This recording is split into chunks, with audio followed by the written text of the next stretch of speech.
नमस्कार दोस्तों। MBBS MD gold medalist, LLB LLM international law, photographer, चित्रकार, MS history, Hindi, sociology, archaeology आदि। आप ये सब सुनकर के सोच रहे होंगे कि मैं किसी यूनिवर्सिटी या कॉलेज का एडमिशन नोटिफिकेशन के बारे में बात कर रहा हूँगा। जी बिल्कुल नहीं।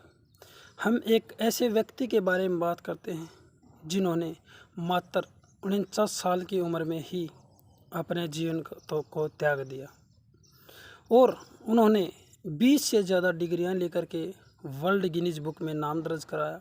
साथ ही भारत में सबसे ज़्यादा शिक्षित और विद्वान होने का गौरव प्राप्त किया। हाँ, अगर आपको बार बार मोटिवेशन की ज़रूरत पड़ती है तो ये वीडियो आपके लिए महत्वपूर्ण हो सकती है।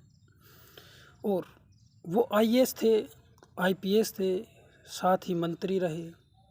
इन सभी चीज़ों को सुनकर आपके मन में आपके दिमाग में एक बात आई होगी कि हम श्रीकांत जिचकर किसी सोने की या चांदी की चम्मच लेकर के पैदा हुए। जी बिल्कुल नहीं।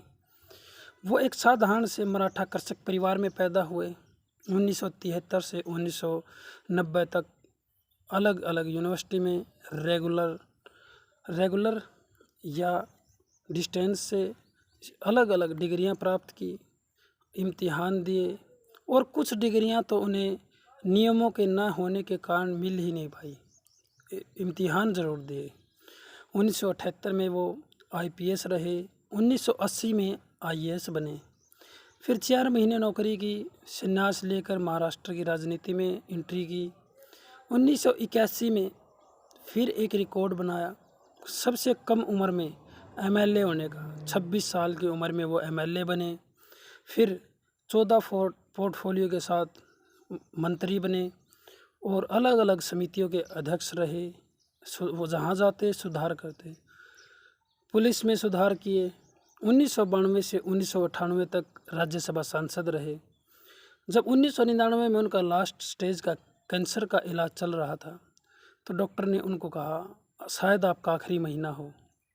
फिर चमत्कार होता है, एक बाबा जी मिलते हैं और उनको संस्कृत भाषा और शास्त्रों को पढ़ने के लिए प्रेरित करते हैं और कहते हैं कि अब ये कर्ज अधूरा है, अभी और आपको कुछ करना है। फिर श्रीकांत जिचकर प्रेरित होकर के संस्कृत भाषा और शास्त्रों का अध्ययन करते हैं और जल्द ही चमत्कार होता है, वो स्वस्थ भी हो जाते हैं। और वो कहते भी हैं कि मेरी ज्ञान की पिपासा अभी पूरी हुई है संस्कृत को जान करके और शास्त्रों को पढ़ करके। उनका मानना था कि हर घर में एक संस्कृत का विद्वान हो और मधुमेह जैसी जीवन शैली वाली बीमारी से दूर हों। उन्होंने एक पुणे में संदीपनी स्कूल की स्थापना की। फिर नागपुर में कालिदास संस्कृत महाविद्यालय की स्थापना की। उसके VC भी रहे और बहुत ही कम उम्र में 39 साल की उम्र में वो एक सड़क हादसे का शिकार हो गए। नमन है ऐसे लोगों को।